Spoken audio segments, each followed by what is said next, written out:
Hey everybody, wanted to take some time to reflect on the formative assessments that you did, where you got to tell me some things that are going well in the class for you, some things that maybe aren't going so well, maybe how I can improve the class, and then how things connect with the university learning outcomes and the issue of displacement and refugees.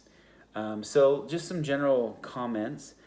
First of all, it seems like people are enjoying the discussion boards for the most part. Would like to maybe see a little bit more variety, so I'm going to try something a little bit different coming up for the week or for the module 11 and 12, where you get a chance to do a little bit more back and forth. Sometimes that can be helpful. The tone has been generally respectful. It seems like people are getting along on the discussion board. And so I think it's time to start trying to push some people a little bit. It popped up in a couple of assessments that some people suspect that maybe some students are not saying everything that they would like to say. That they think, hey, my opinion, I think, disagrees with what Greg thinks, so I'm not going to say it. What I'd like you to do is to try to bring those opinions in, particularly if they're well supported, right? Make sure that they're supported by evidence that you can find. Maybe ask some tough questions. Maybe even just preface it with like, say, hey, I'm not totally sure about this, but here's something I'm feeling right now that I'd like to get out there and see what other people think. There's a difference between that and saying, hey, I have this opinion and I know it's right and everybody else is wrong, so screw you. That's a different thing, right? So we're looking to try to have conversation, and if people have differing opinions, that broadens the conversation, allows us to go deeper, and allows us to look at some things that maybe we wouldn't have looked at otherwise. So continue to think of yourself as a co-teacher, bring in stuff from outside that you know, and give good examples. So keep that up. Challenge things, right? Okay, the next thing, people seem to be enjoying Invisible Hands. They seem to like the idea of the narratives. I love that book, and there's a whole bunch of other books like it that are part of the same series called Voice of Witness that have those thick appendices at the end with a whole bunch of facts, if you're a fact kind of person, paired up with these narratives that are storytelling pieces that are based on oral histories.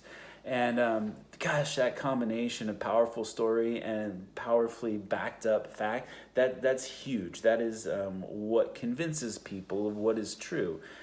So keep thinking about how to mix and match that idea of storytelling, of theoretical things like the cycle of socialization and the idea of identity or the five faces of oppression, how you can combine narrative, theory, and fact-based research, right? That is exactly what you're going to want to do for the Global Solutions paper.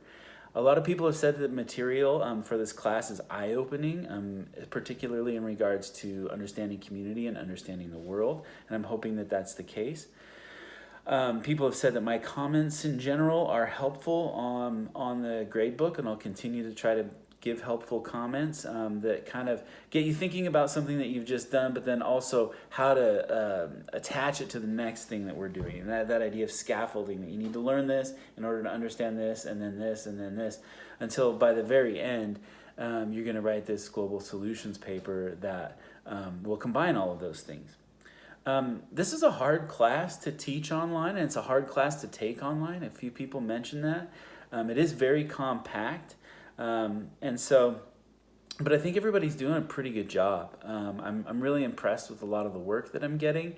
I'm throwing out a lot of full credits on these assignments because people are doing a great job, and I'm really happy with that and proud of it. So keep up the good work. Next thing, let's talk about some things that are a little bit challenging maybe. One is this idea of the library badges. How do they fit into the class? Just understand that they are a requirement by BSU, and this is kind of the last chance for our program, the University Foundations program, which encompasses a whole bunch of classes, not just the UF classes, to try to get you well-versed in research methods.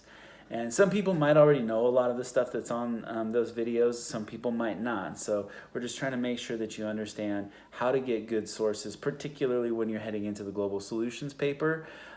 Use some of those techniques. So that's why I have it at this part of the semester. Please try to turn it in as soon as you can in order to make sure that you have those skills.